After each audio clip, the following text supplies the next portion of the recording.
The deal sends the two-time MVP from Milwaukee to Miami in exchange for a package of players and future draft picks.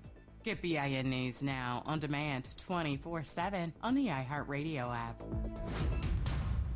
Wild Rivers is now open daily with over 25 slides and attractions for thrill seekers and lazy river chillers. Visit wildrivers.com for great values on season passes and daily tickets. That's wildrivers.com.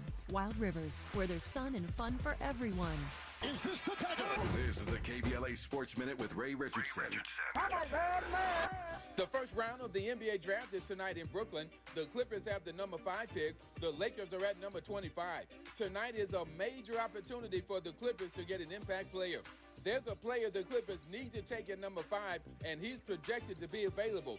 Darius Acuff Jr., a 6'3" freshman point guard from Arkansas, is the kind of player the Clippers need to get younger in the backcourt and provide some clutch offense.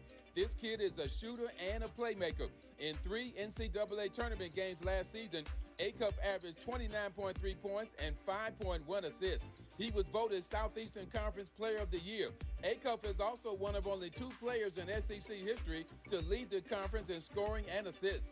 The other is a guy named Pete Maravich, the original White Chocolate. Young folks, look him up on YouTube. Pistol Pete Maravich was a straight-up baller. No debates, no speculation, just the info you need. That's your KBLA Sports Minute. I'm Ray Richardson on KBLA Talk 1580. All I need is one mic. With a KBLA Talk 1580 editorial, I'm Tavis Smiley. In my prior commentary about Destination Crenshaw, or Procrastination Crenshaw as we call it around here, I opine that sometimes neglect becomes a decision. I want to challenge my own neglect becomes a decision thesis in just a moment. This $100 million revitalization project was supposed to transform 1.3 miles of Crenshaw Boulevard into a world-class celebration of black art and culture. It was first promised to open in 2023, then 2024, and here we are, still waiting, still suffering. The businesses along this corridor, black-owned businesses, are suffocating. Construction chaos everywhere, shuttered storefronts, a community being bled dry by broken promises. So, I stand by my earlier formulation that neglect becomes a decision. But as I have thought more about the gross negligence, the incompetence on steroids, it occurs to me that sometimes neglect isn't just a decision. Neglect is the default position of some black electeds. Not all, but some. They just don't believe that black folk deserve the very best. They don't believe that we deserve to be treated with dignity and respect. So, we go from being constituents on the campaign trail to collateral once they're sworn into office. And when, for example, one is termed out of office and can't run again, but is still clutching the gavel of power, one thinks that he can stay comfortably above the fray while we anguish for years on end. The apparent attitude is, I'll just leave this mess for the next person to clean up. That's what it feels like, Mr. President, Mr. LA City Council President. But it's not just him, it's the local media too, black and white, corporate and independent. Look at how little has been said about this never-ending nightmare in Crenshaw, year after year after year. Nobody at City Hall and nobody who's supposed to be holding City Hall accountable seems to care one bit about the safety and security of Crenshaw residents and the black business owners who are slowly being strangled. Don't be fooled. This isn't just a construction delay. This is what disrespect looks like with a budget attached.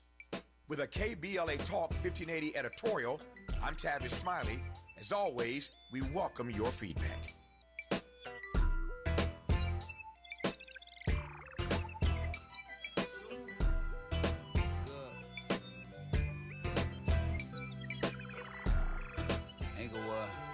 Purple rain falling down on the prince of the coast where the sun shine all year round.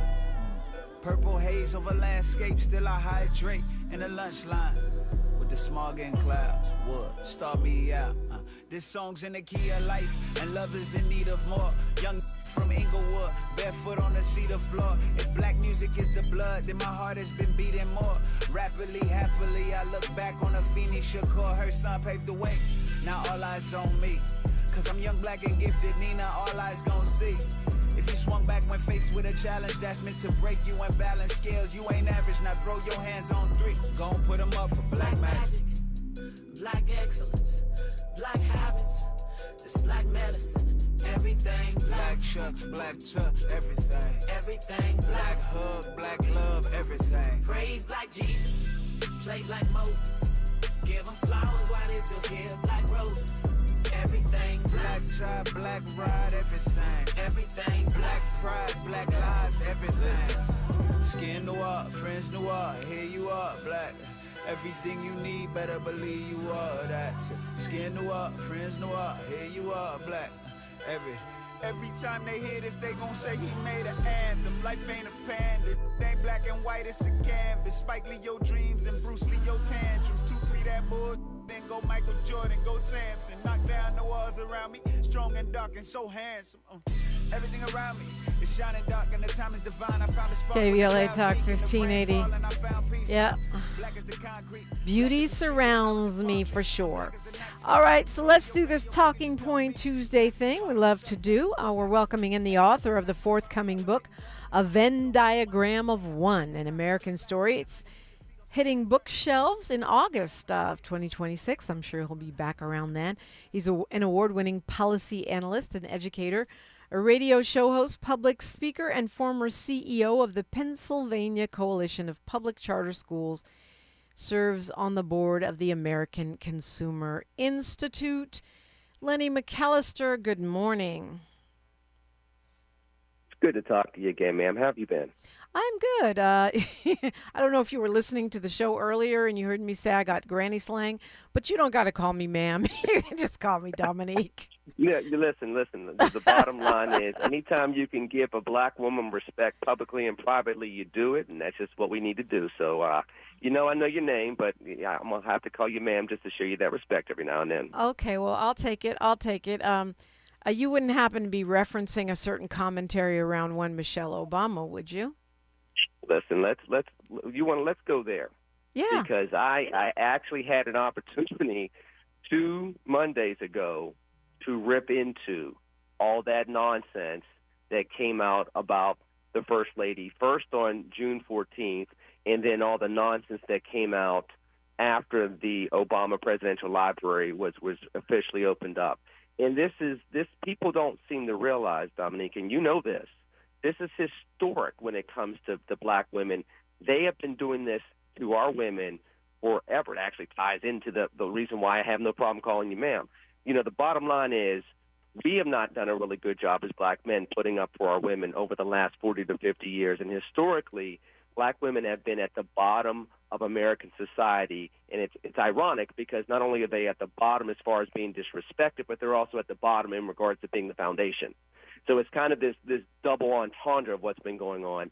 And it sickens me every time they say something disrespectful about a woman that is walking around here dually degreed from Ivy League schools and has done nothing but have grace and class alongside her husband, who, regardless of how you may feel about a policy here and there, has done nothing but have grace and class since he's been on the national stage. So, yeah, that was something that I publicly ripped, and I have no problem doing again.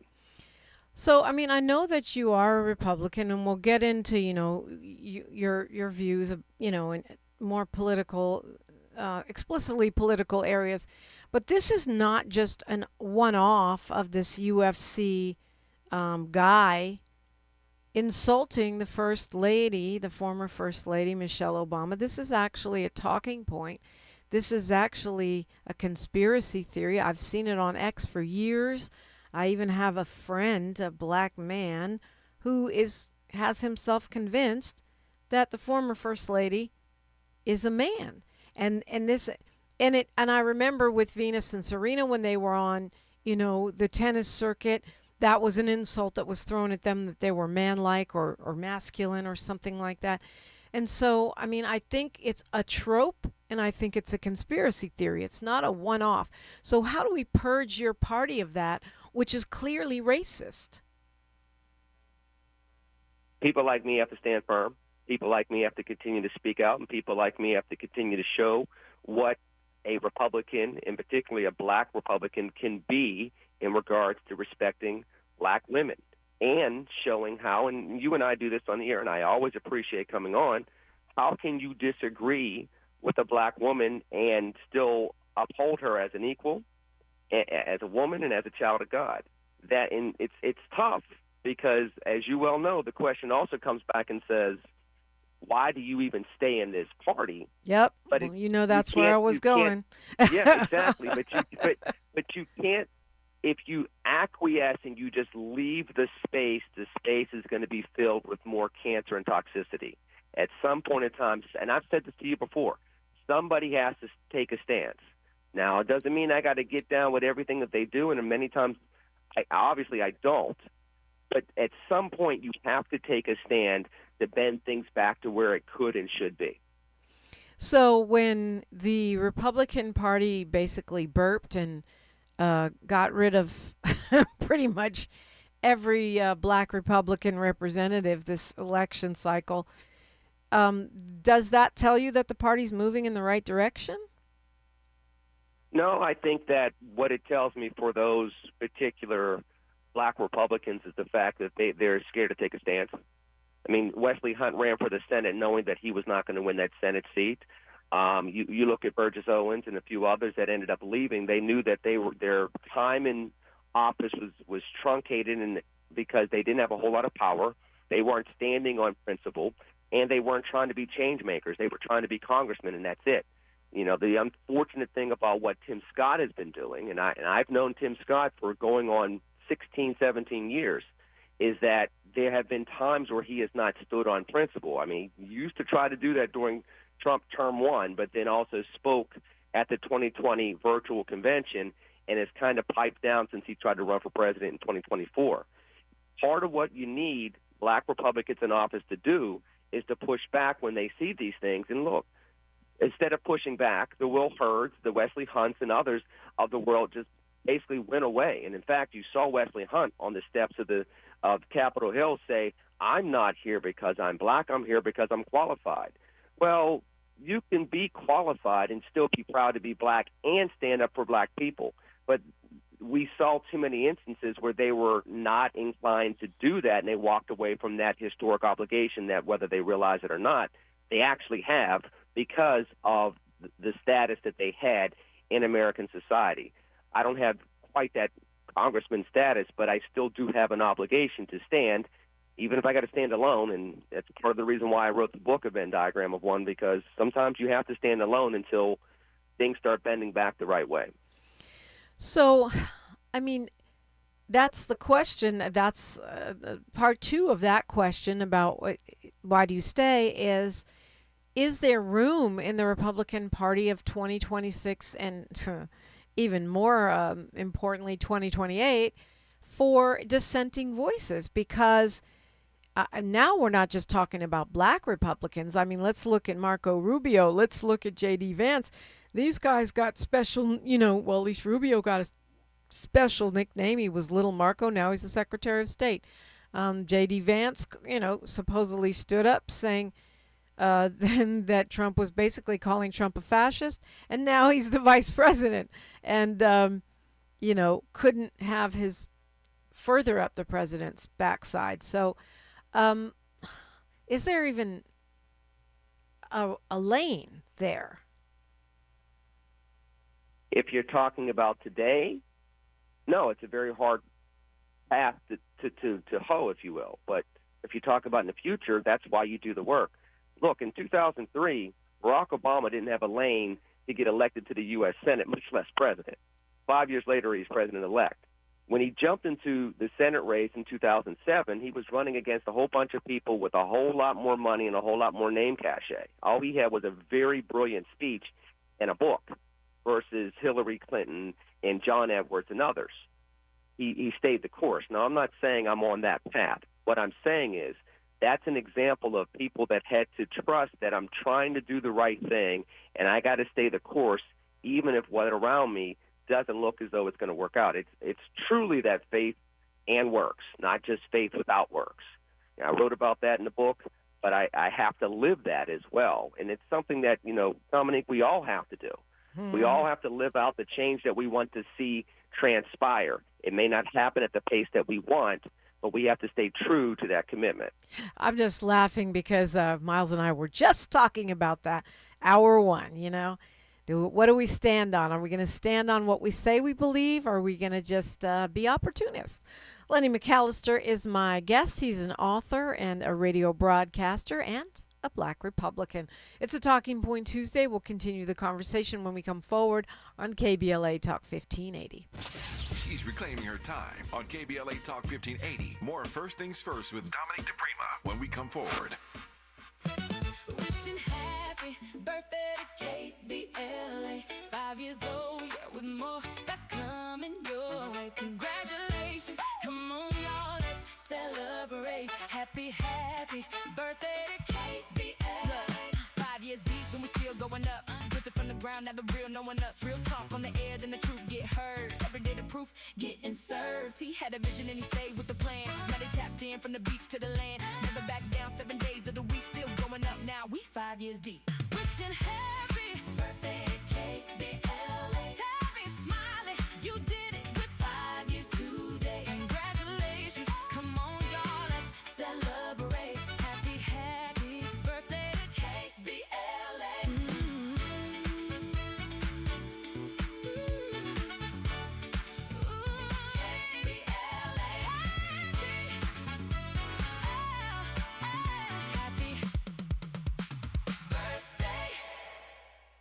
Attention, have you racked up $10,000 or more in credit card debt? Are you barely getting by making minimum payments? With credit card debt reaching all-time highs, National Debt Relief is notifying consumers about significant debt relief options currently being made available to help those with overwhelming credit card debt. These options may reduce a large portion of credit card debt for those who qualify. You don't need to declare bankruptcy or take out a consolidation loan, and you may only have to pay back a fraction of what you owe, even if you have bad credit. National Debt Relief has already reduced the credit card debt for more than 550,000 consumers, so don't wait. If you owe $10,000, $20,000, or even $100,000 in credit card debt, you can now take advantage of this financial debt relief as the cost of living continues to skyrocket. To check what debt reduction you may qualify for, call 800-324-3030. That's 800-324-3030. Again, that's 800-324-3030. Let's do this. We're heading into one of the most important election seasons in a generation. And with so much on the line, your health care, your economy, your neighborhood, you deserve more than sound bites. You deserve the full story.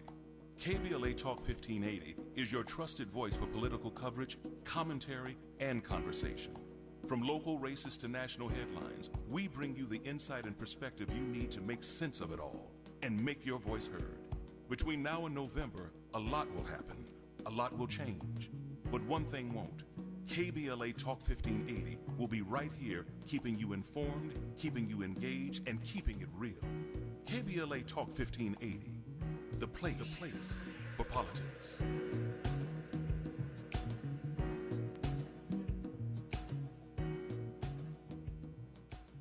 Indeed presents hires you can't afford to get wrong, like nuclear reactor safety expert. I disabled the backup cooling system. It was making such an annoying noise. You heard it, right? It was like,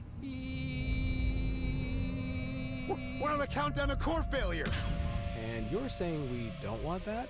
This is the job for sponsored jobs. This is what happens when you don't sponsor your job on Indeed. Next time, get matched with quality candidates with Indeed sponsored jobs.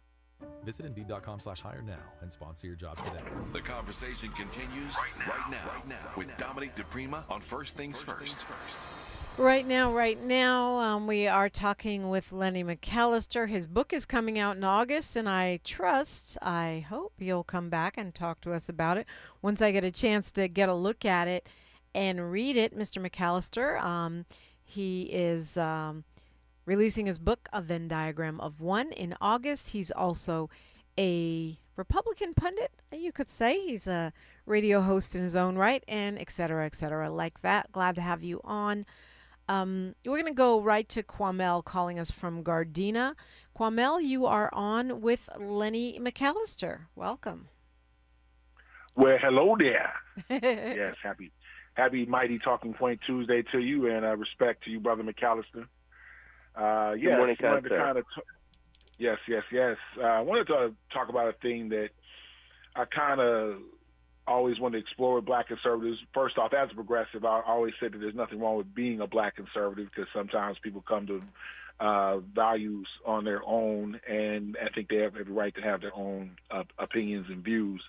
Now, a thing I'm concerned about, besides the kowtowing from a lot of our black Republican brothers and sisters to the white contingent and not stepping to them, is as a party writ large, and I'm laying the plane on this though, Dominique, why is it we are not seeing campaigning based on positive goals and strictly on the goals versus some sort of attack or shade at another group, as if only shade and grievances can get votes? No, and it's not a diss. It's, I really want to see why the positive goals are not put to the forefront. Well, the only reason I'm laughing, Kwamel, is because both parties do that. You know, I mean, one of my beefs with Dems is all they do is, oh, we're not Trump. Okay, well, what are you doing? No, you know, even with that, before I throw to McAllister, is Lenny, by the way, was on another program, a caller was saying that yeah, like, okay, why do we get so caught up in what the right wing threw out and kind of spending our time, you know, talking about what the right wants would love us wasting our time on, instead of us getting to our positive goals. But I'll take your comments off there on the positive goals part. Thank you for your time. Thank you for your intellect, Kwamel. Appreciate you. Fair question. I mean, what are we building? You know, we know what we're complaining about. What are we doing? There's an ancient West African saying that one of my favorites, Lenny McAllister. Are you going to build or are you going to destroy?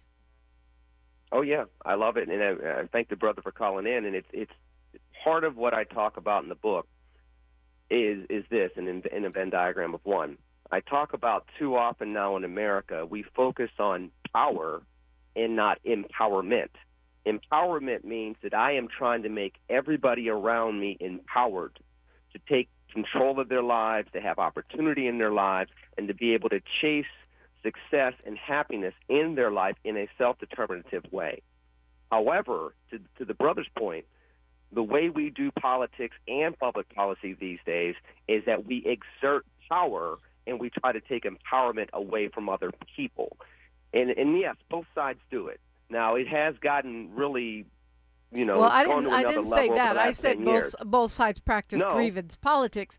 The teach a man to fish versus, you know, give him some fish argument. Well, you know, I don't want to go into whataboutism. I wasn't trying to say that. Okay, What I'm saying is our politics, generally speaking, and yes, you got to look at the administration that's in office and has been in office basically since 2017. They specialize in exerting power, particularly hard power, versus empowerment for the whole society. And because of that, the retail politics takes that angle, takes that approach as well. Part of what I am arguing in the book is we have to go back to a tone of politics and leadership that allows for empowerment for all Americans, including Americans that don't agree with us politically. Because if you really love America, you love all Americans, and those are including the Americans that don't live around you, that don't look like you, and may not agree with you. That's empowerment. Can we get back to that? Can we get back to that? And I'm going to say, you know, that the Republican Party is leading the way when it comes to disrespect. I mean, and it's not just towards black people, it's towards women, it's towards, and I'm not just talking about migrants, people in other countries. Like, just look at the way we're treating the World Cup players right now. It's disgraceful. Not from a partisan standpoint either, just from a that's not how you treat companies standpoint. Dominic, the answer I would say is yes. You and I grew up at a time where we never thought we'd see a black president, and the Obamas just opened up a presidential library, and he was a 2-term president. You know, we lived through a time where we thought America's best days were behind us in the 1970s, and then the economy and other things came roaring back. And then we went through the crack epidemic, but then the 90s started stabilizing a little bit in other ways. So we throughout our history, we have these back and forth type of movements where we start and go, where we sometimes get in our own way despite the best efforts of other people. It's my belief that we can get back to going after this huge stop that we have seen when it comes to social justice and equality. We have taken some steps back, but I genuinely believe that there's enough of us out there from all different perspectives that will allow us to go forward once again, because we've done it throughout 250 years, even when we've had slavery, even when we've had sexism, even when we've had the types of issues that we've had over the course of 250 years. Yeah, like the Dred Scott decision. I mean, I feel like we're in that level of perilous days of like what's happening with this court. I mean, we're looking for this decision on birthright citizenship and other things. I'm not going down that road right this minute, though. So Tucker Carlson is now saying he's out to the Republican Party.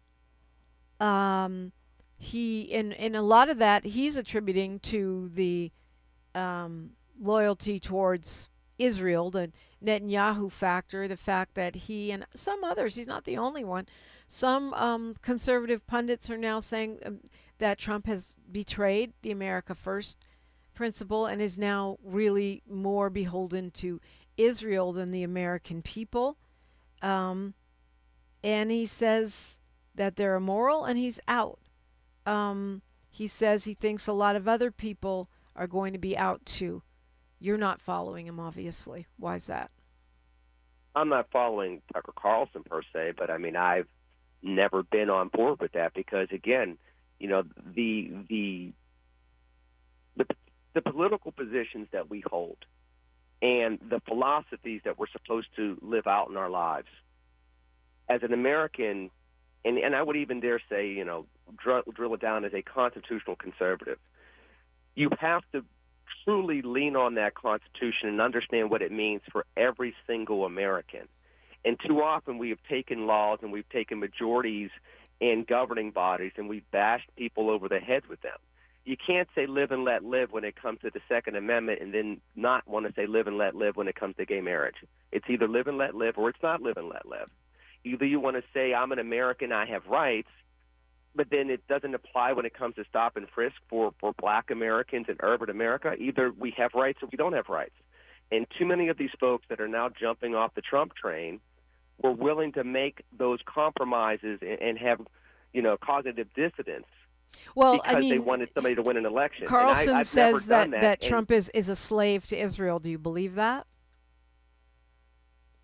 Do I think that he is leaning more towards what Israel wants versus listening to his advisors at home? He's done that with this war over the beginning part of 2026. But let's not forget, when he had Vladimir Putin right in front of him during term one, and he had his own intelligence agency telling him that the Russians interfered with the first election. He said he talked to Putin. Putin told him no, and he trusted Putin over the intelligence agencies here in America. This isn't the first time that Donald Trump was inclined to listen to a foreign leader over what his own people were saying. People, you know, you go back to reports before the war started. Half of his cabinet was split on this. Half his cabinet didn't want to go to war with Iran. They said, look, Israel comes with these type of reports every now and then. I don't think it's prudent for us to go to war at this time. The other half said we should go. We have seen those reports. This is not the first time that he is acquiesced to quote unquote strongmen in other countries. Okay, so hold that am thought, I Lenny. shocked that would happen? No. Hold that thought, Lenny McAllister. We'll keep it going after news, traffic, and sports. You're listening to, and I'm streaming on Instagram right now, KBLA Talk 1580. The station you turn to when you've had it up to gear with cultural incompetence. KBLA Talk 1580.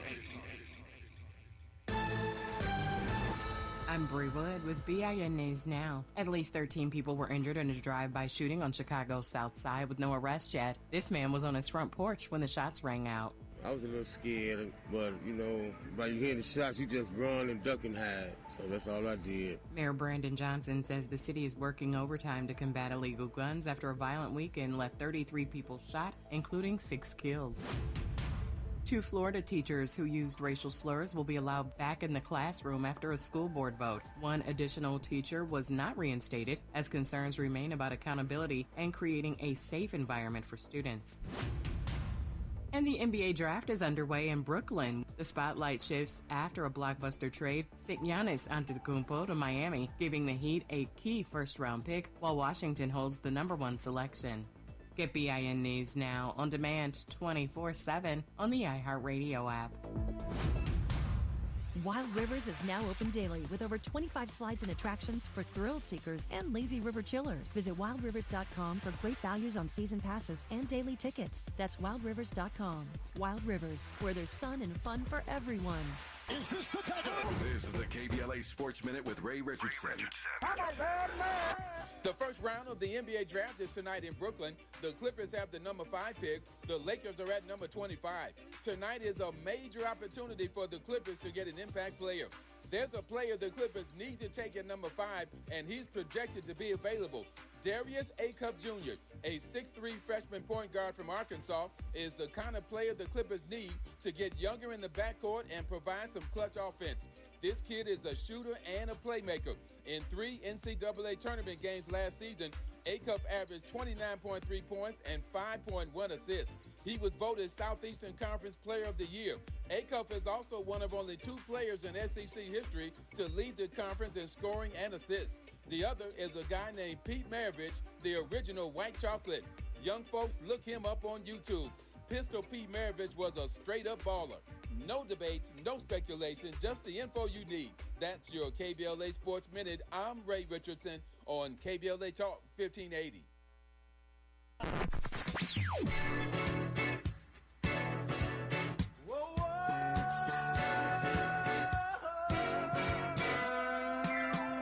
This is KBLA Talk 1580. Talk radio. That's music to your ears.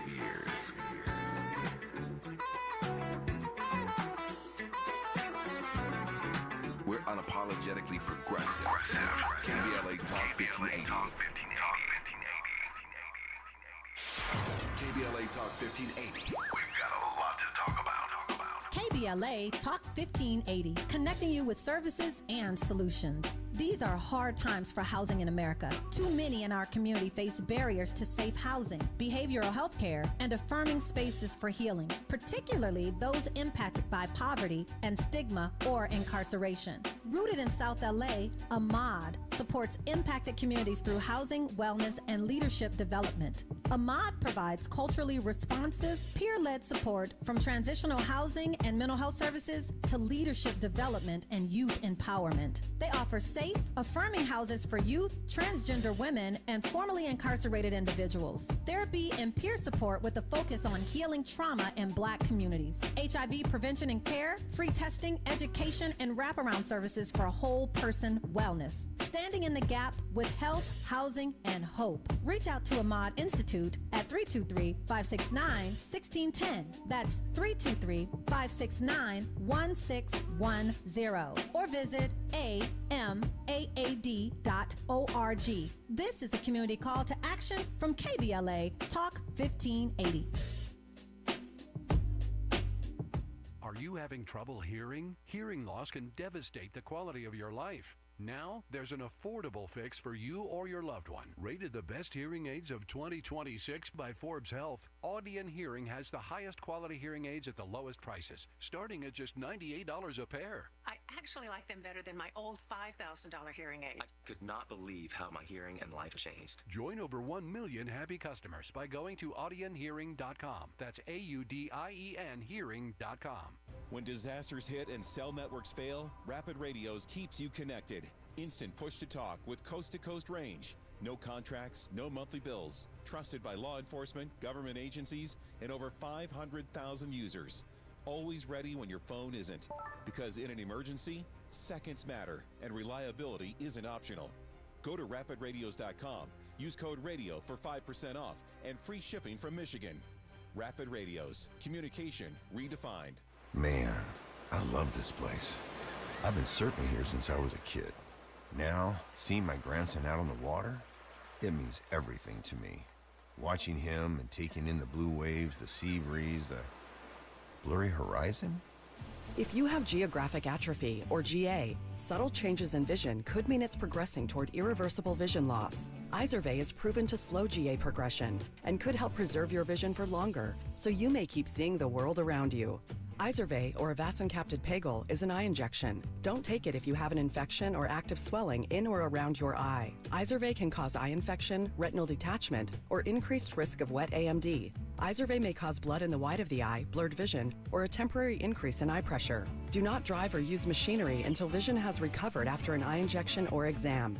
Ask your retina specialist how you can slow your GA with Izervay. To learn more, call 1-855-IZERVAY or go to izervay.com. Paid for by Astellas Pharma. Don't be anxious or confused about AI. Take control of your career when you get the skills to tackle real business problems and design specialized solutions. HR Dive reported that entry-level talent with applied AI credentials can receive up to a 25% salary boost. But where do you find training that you can trust? Future-proof your career and deliver more value with Humans Lead the Way AI.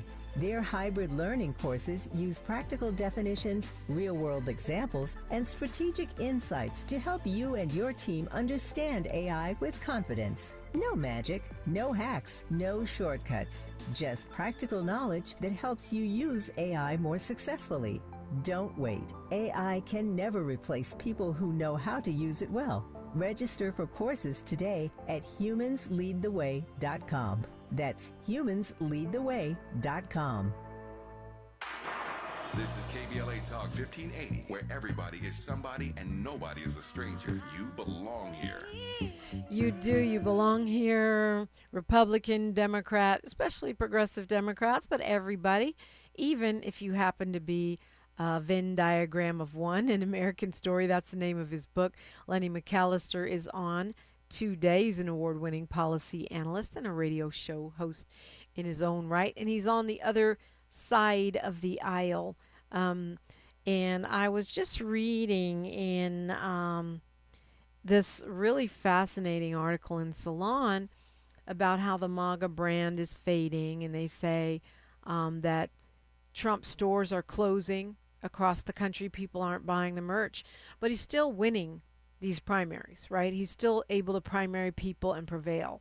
He still strikes fear in the heart of Congress. And people are afraid to defy him. And yet you say you're building your brand, standing on principle, and you'll be ready when MAGA goes away. Cav Haynes, who's in our YouTube chat, says the MAGA brand is a winning formula. Who steps away from a winning formula? So it seems like we're getting mixed messages. On the one hand, we hear this FAFO is taking over, that high prices and, you know, sort of these unhinged rants are undermining the president's brand. But on the other hand, he seems to be winning primaries and striking fear into the heart of Congress. So is MAGA going to go away? Is the brand, the Republican Party brand, or even the Republican Party platform, if you will, redeemable at all? It's redeemable in the sense that he's not going to be around forever. Donald Trump has been doing what Donald Trump has been doing since 2016, which is winning pluralities. So if you think of it from that perspective, nothing's changed. You only need to have a plurality and a primary, and if you're in a red district that's gerrymandered, and we all well know that most districts are gerrymandered initially, and then you've seen this hyper-gerrymandering effort that started with Texas over the last year or so. If you're able to dominate that process and you've been the master of winning a plurality, which people forget, when there were 16 people in the race in 2015 and 2016, Donald Trump wasn't getting 60% of the Republican vote. He was winning pluralities, and that's how he was winning these primaries. Nothing's changed. What has changed and what's prompting the Trump stores to close and the like is the fact that he's doubled down on policies that weren't necessarily working during term one. People forget we had a tariff war that was going on in 2019 and 2018 that got stopped short because of COVID, which was mismanaged by the Trump administration in 2020. Now that he's come back into office, we've seen DOGE. That's gone away. We saw him try to cut people's benefits for SNAP and the like, and people freaked out. That stopped. We have now seen us attack Iran twice, and now seen the Strait of Hormuz close down. We've seen gas prices go over $5 a gallon, and all of the policies that different factions that came together, particularly independents, that were willing to cast aside a vote for Kamala Harris and vote for Donald Trump in 2024, they're now saying over the last year and a half, I didn't vote for this. I didn't vote for Liberation Day and to have all my prices go up. I didn't vote for, 2 wars with Iran. I didn't vote for inflation to continue to go up, and I sure as heck didn't vote for an economy in 2025 that only added 10,000 jobs roughly per month over the course of the whole year of 2025. But if you paid attention to what was being said in 2016 and what was said in 2020 and what was said in 2024, none of these policies are a surprise, because the truth is Donald Trump is not a fiscal conservative. He's not run his businesses that way, and he's not running government that way. So it's a little unfortunate that these folks are discovering this now, but anybody paying attention in 2015 and 2016 would have seen that this is what you're going to get if he's able to line up all of the government on his side, which, by the way, they're still complaining that the swamp is holding him back from doing his agenda, but the Republicans control the Senate, the House. They're 6-3 on the Supreme Court, and they have the presidency. What exactly is holding them back, other than, in many, many instances, bad policy and poor discernment? I mean, and we could add, the press to that too, because whereas there was some mild pushback in the 2016 cycle, all of the tech bros are on the dais, in 2024, right? And the all of the massive media companies are kissing the ring and actually doing big payouts. So what's the pivot? What's your your dream party? What happens in 2028 if Lenny McAllister becomes the emperor, or at least the RNC chair at that point? One, we need to start truly reclaiming our values and being able to put the values that we espouse into real policies that empower people. We're very good at the grievance politics, and we talked about that in a previous segment. We're very good at that, but you have to be able to offer people something. I mean, Donald Trump's appeal to black voters in 2016 was, what the hell do you have to lose? That was the famous speech that he gave. You forgot about the platinum plan. Well, we won't Where even go is into that? Ice Cube's platinum. We won't Where's even the go into that platinum either. plan? We could go into that too. I mean, there's so many greatest hits that we can go into. But the point is this. I would love to see more Republicans be able to articulate what it means to be a Republican, what it means to be a fiscal conservative, and how, and this goes back to something I said previously as well, how that position empowers people, including communities that you may not have the strongest ties to. How do you start creating non-traditional alliances so that all Americans can start moving towards more safety, more security, more empowerment, and more opportunities? I talk about 3 things in the book, Dominique: security, empowerment, and opportunity. And part of security is not necessarily, are you safe in your personhood? It's also, are you safe in your citizenship, and is your potential in life secure? Because the truth of the matter is, many people in our country, their citizenship is under threat, or they're second-class citizens. And when it comes to fulfilling their potential, it's not stable. When you say second-class citizens, I'm sure you're counting black people, right? I mean, when we've seen this series of murders by police of baby Cohen Wiley, and by non-police, like in the case, of Carmack, of Cyrus Carmack Belton, and just this series, these series of attacks on young black men, our citizenship, I mean, even with the consideration of the Supreme Court right now, the 14th Amendment, the citizenship, security, or status of Black Americans is certainly under fire as well. The move fast and break things also apparently includes our Constitution. Well, and that's to my point. You know, you talk about the Fourth Amendment. I bring up stop and frisk and the Fourth Amendment a lot. I talk about cruel and unusual punishment. How do some people get probation for drug possession and some people go to jail for 7 years? Yeah. That's cruel and unusual punishment. That's in the Bill of Rights. The Eighth Amendment is in the Bill of Rights. So when you start talking about security of citizenship, you know, there's an obligation as a constitutional conservative to secure that for all Americans, including Americans that may never vote for you. You know, I got to love people in South Central Los Angeles that I know that if I ever ran for anything in California, they may like me. They may still not vote for me if I'm still a Republican. And that's still got to be okay because I'm supposed to love them and serve them on whatever platform I have in a way that exemplifies who we are as Americans. I would love to see more Republicans move back towards that in a genuine way, that we fulfill that mantra in how we act in public office, but also how we act on public platforms, including the media, including how we talk to people we disagree with. That's the example I am going to be. That's the example I wrote about in a Venn diagram of one. And ideally, more people will come alongside me on that.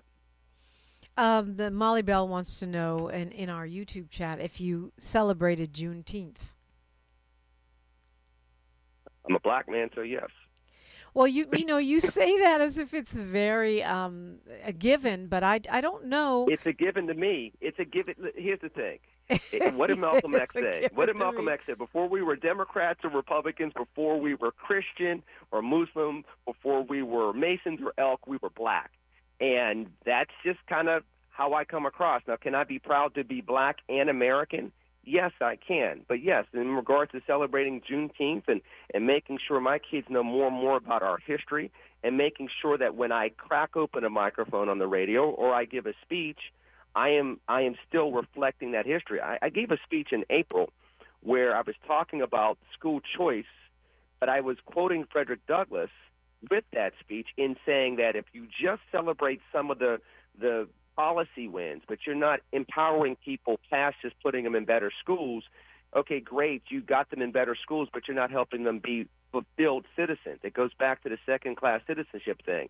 If a kid goes to a better school, but then they can't find a job, they can't vote, or they're finding other cultural obstacles as they're trying to be a better American, that's not a win.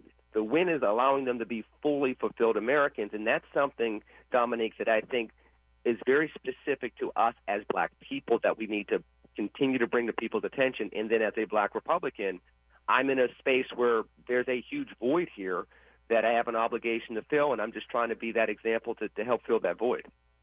Talking with Lenny McAllister. He's an author, a radio host, and a Republican pundit. We'll continue the conversation when we come forward on KBLA Talk 1580. More of First Things First with Dominique DePrima when we come forward. If you're an African-American mom who is pregnant or have a baby under 6 months old, you deserve care that lifts, listens, and lasts. Black Infant Health is for you. It's a free program with individual support, group sessions, and resources to start your mothering journey. BIH makes space for moms and their families to create community. Learn more about the programs in Los Angeles County. Check us out at blackinfanthealth.org. When you turn to the Employment Development Department, we'll help you get there. Whether it's support for you and your family while you find a new job, or the resources to focus on your recovery after illness or injury, we can help you move forward. From support while you bond with your newborn, to helping serve your family while your partner serves our country. Your EDD. We'll help you get there. For more information, visit edd.ca.gov. Hi, I'm Chris Holden, former California Assembly member, former Mayor of Pasadena, and CEO of LA Fire Justice. I've spent my career fighting for our communities. When I saw Edison celebrating $4.5 billion in profits while Eaton fire survivors struggle to make ends meet, it made me simultaneously sick and furious. Families and individuals are dealing with financial pressure, insurance delays, costly remediation, and the painful question of how to rebuild their lives, while the utility that caused the fire is paying its executives millions and is more profitable than ever. That's not justice, that's a disgrace. Join the lawsuit with LA Fire Justice to hold Edison accountable. We're here to help you, your family, and our community recover. Visit lafirejustice.com today to learn more about your eligibility and how to start. Advertisement. Douglas Boxer, 221 East Walnut Street, Suite 100, Pasadena, California, 91101 is the attorney responsible for this ad. LA Fire Justice is proud to sponsor Conversation Live, Altadena Rising with James Farr on KBLA Talk 1580. KBLA Talk 1580. We've got a lot to talk about. KBLA Talk 1580 joins you in standing for voting rights. The midterm election campaign season is here now. The 2028 presidential election is right around the corner. When We All Vote is a leading national nonpartisan initiative on a mission to change the culture around voting and to increase participation in each and every election by helping to close the race and age gap. Created by Michelle Obama, When We All Vote brings together individuals, institutions, brands, and organizations to register new voters across the country and advance civic education for the entire family and voters of every age to build an informed and engaged electorate for today and generations to come. When We All Vote empowers their supporters and volunteers to take action through voting, advocating for their rights, and holding their elected officials accountable. It's all in for 2026 and 2028. Please visit whenweallvote.org to stand up for your rights, voting rights. This is a community call to action from KBLA Talk 1580. Broadcasting live from Leimert Park, USA. Welcome back to your home for unapologetically progressive radio, KBLA Talk 1580. Yes, indeed. Welcome back. I am streaming on my Instagram, by the way, if you want to tap in at DePrima Radio. And we are talking with Lenny McAllister. He's the author of A Venn Diagram of One. He is a pundit. He is a mover and shaker. As a black Republican, got a lot of things to say. I was looking at this crazy story about, how the climate emergency is literally killing people in Europe. In France, apparently 40 people have drowned trying to seek relief from this heat dome. And these are the kinds of things that, your party, in not addressing the science. Adventures of the Great One asks me on Instagram, do you ever get embarrassed by the things that Trump does and says? But I also would, pair that, do you ever get embarrassed or think about leaving your party because of the way they like to deny science? I don't get embarrassed by other people's opinions that I disagree with. Am I embarrassed to be a Catholic? No, I'm not embarrassed to be a Catholic. Am I taken back and aghast by the actions that we've seen priests take with altar boys and young people in parishes throughout the country over the years? Absolutely, and I stand against that and I rail against that. But and I take actions to make sure that it never happens again. But it doesn't mean that I'm embarrassed to be a Catholic. It's the same thing with belonging to other groups. So in that regard, I have to stand, and we've talked about this before. I have to stand on my principles. But hold on, I got to push back, but Lenny, because you're saying you're using criminals within the Catholic Church as the example, and I'm talking about a mainstream view within the Republican Party, which is climate denial. For example, that's embarrassing. So you're arresting people for algae in a pool rather than listening to scientists. To me, that's embarrassing. That's different than saying, we have George Santos in the Republican Party. No, I'm talking about a mainstream viewpoint.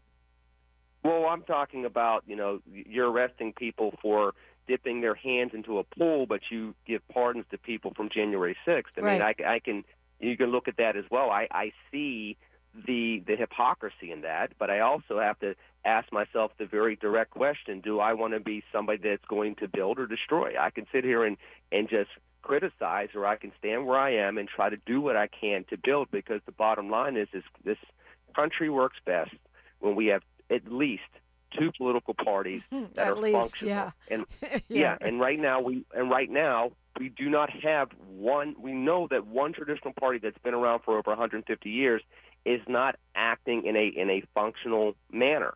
It's not true to its historic principles. It's not really trying to serve the American people in a totality, and it's fraying. We've seen it and we know it. So I have to ask myself the question, do I watch the house burn down, or while I have a place in the house, do I do what I can to, one, stop it from being destroyed as much as I possibly can each and every day, and then two, see where I can rebuild in a way that is loving and kind, not just to the people inside the house, but to those that want to visit the house as well.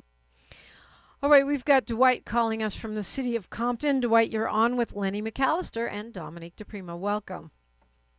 Welcome. Good morning, Hotep, Dominique. Hello, Lenny. I hate to say it, brother, but I'm so disagreeing with you. I can't even think of one thing that Republicans do to help poor black people, like a child tax credit or Obamacare or raising the minimum wage, and they let Trump off the hook twice when he was impeached. Do you feel Trump is a legitimate president according to our rules and regulations and the Constitution?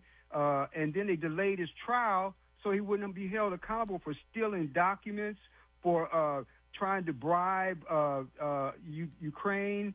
And do you feel that he's a legitimate president? And what things has the Republican Party done for poor blacks and to help black people in this country?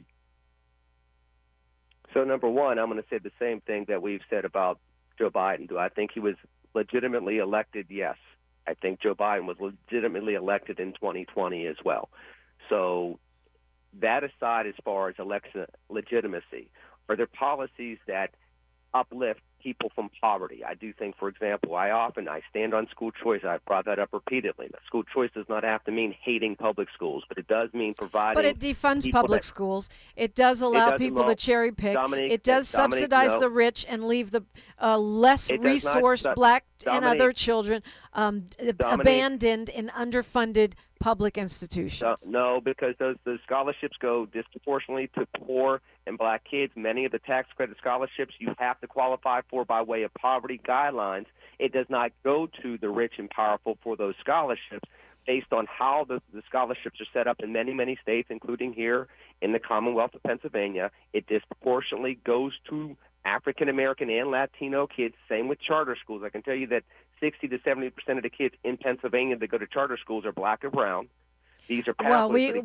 I've seen plenty of data showing how the school choice, as y'all like to call it, which is actually vouchers, do subsidize rich people with money they're already paying for, and they do defund schools, and they also bankrupt city and county budgets. No, what ends up happening, Dominique, is the money follows the kid to the school. So basically what you're saying is if a kid goes to another school and goes to a Christian school, or a private school. I'm saying the people should keep the money. Let the rich people pay for their fancy schools. But anyway, we don't have time to debate that. So go ahead and land what you were landing on.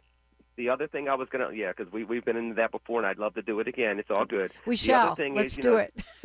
I love talking to you. You know that. You're very smart, and you're really good at what you do, and I appreciate the platform always. Thank you.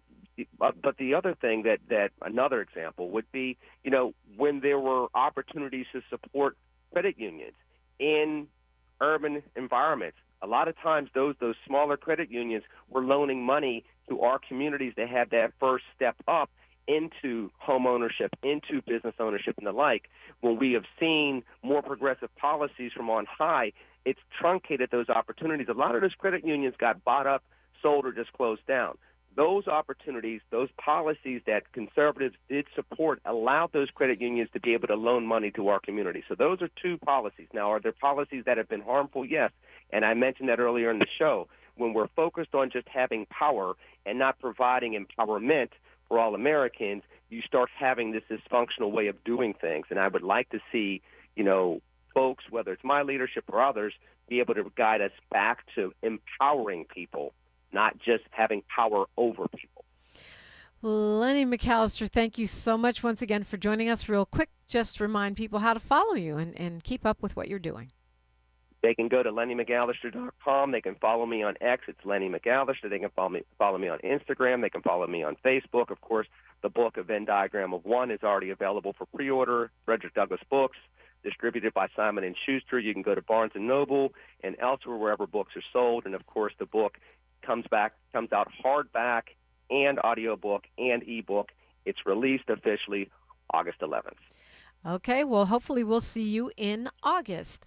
Next up, Attorney Nana Gyamfi. We're going to unpack what's happening with the immigration, migration, and the Constitution. All that's straight ahead, only right here. KBLA 1580 Santa Monica. I'm Bree Wood with BIN News Now. At least 13 people were injured in a drive-by shooting on Chicago's South Side with no arrest yet. This man was on his front porch when the shots rang out. I was a little scared, but, by you hearing the shots, you just run and duck and hide. So that's all I did. Mayor Brandon Johnson says the city is working over